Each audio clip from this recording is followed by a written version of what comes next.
মার অংশ লাগাই দিন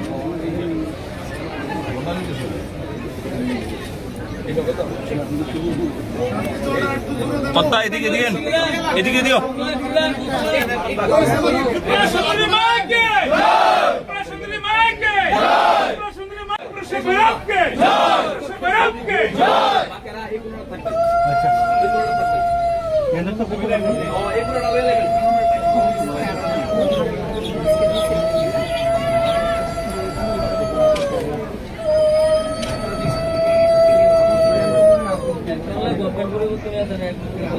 মহাবিদ্যা শ্রী শ্রী ললিতা ত্রিপুরা সুন্দরী মাইকে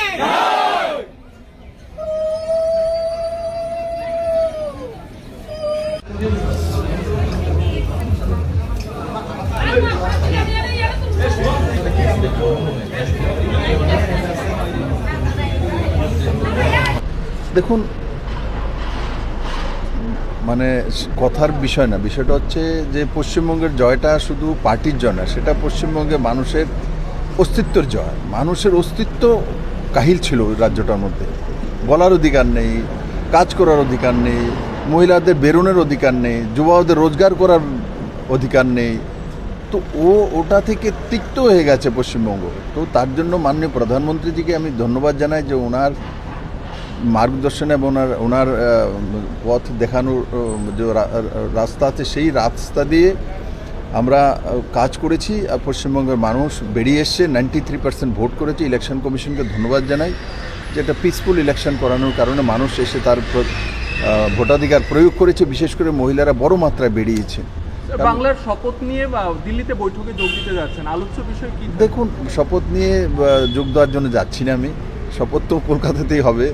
আমি যাচ্ছি কারণ দিল্লিতে তো যেতেই হবে, কাজ আছে, তার জন্য যাচ্ছি। আর যেটা রায় দেওয়ার পশ্চিমবঙ্গের মানুষ দিয়ে দিয়েছে, এখন কাজ হচ্ছে যে আমরা যাতে পশ্চিমবঙ্গের মানুষের যে আশা ভরসা সেটা নিয়ে বিজেপিকে ভোট দিয়েছে সেটা যাতে পূরণ করতে পারে মাননীয় প্রধানমন্ত্রী নরেন্দ্র মোদীর নেতৃত্বে। সেটাই আমাদের এই বহু বছর পর, 50 বছর পর পশ্চিমবঙ্গের মধ্যে কেন্দ্র এবং রাজ্য এক সরকার আসবে, এক সরকার কাজ করবে। এটা পশ্চিমবঙ্গের মানুষের জন্য বড় বিষয় হবে। কারণ 50টা বছর যাবৎ শুধু কমিউনিস্টরাও কেন্দ্রের সঙ্গে লড়াই করে মানুষদেরকে নেগেটিভিটির মধ্যে নিয়ে গেছে। আর উনি তো কোনো কিছু বাকিই নেই, নেগেটিভিটি হার মেনে গেছে ওনার সামনে। মমতা ব্যানার্জি বলছিলেন যে লুট করা হয়েছে 100 মতো আসন। ওনার দেখুন, ও যে যেমন তেমন ভাবে 93% ভোট করেছে, লুট করেছে। তো ওনার বিষয়ে গণকেছে। এখন এগুলো কথা বলে লাভ নেই। এখন ডেভেলপমেন্টের কথা বলো, পশ্চিমবঙ্গের মানুষের উন্নয়নের কথা বলো। জয়ের পর কি কোনো তৃণমূল নেতা বিজেপির সঙ্গে যোগাযোগ করছে? দেখো, আমি তো জানি না যোগাযোগ কে করছে না করছে। এত মানুষ 2/3 মেজরিটি দিয়েছে, আর যোগাযোগ করবেই কি এরা? এই বিশাল জয়ের পেছনে কোন রসায়ন কাজ করেছে বা আপনি সেখানে কি পদ্ধতি অবলম্বন? দেখুন, আমরা যে একটা রণকৌশলে কাজ করি, সংগঠনে একত্রিত হয়ে কাজ করি।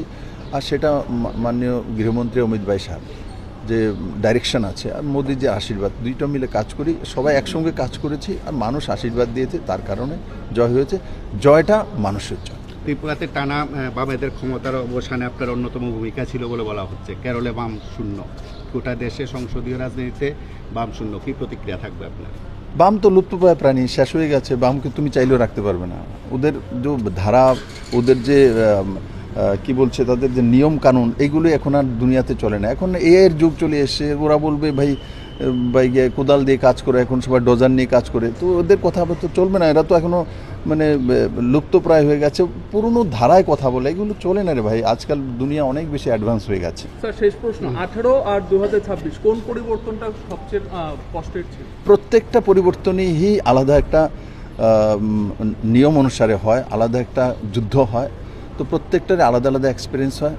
তো স্বাভাবিকভাবে 18তে এখানে কমিউনিস্টকে হারিয়ে বসা, সেটাও বিজেপির জন্য কঠিন পরিশ্রম ছিল।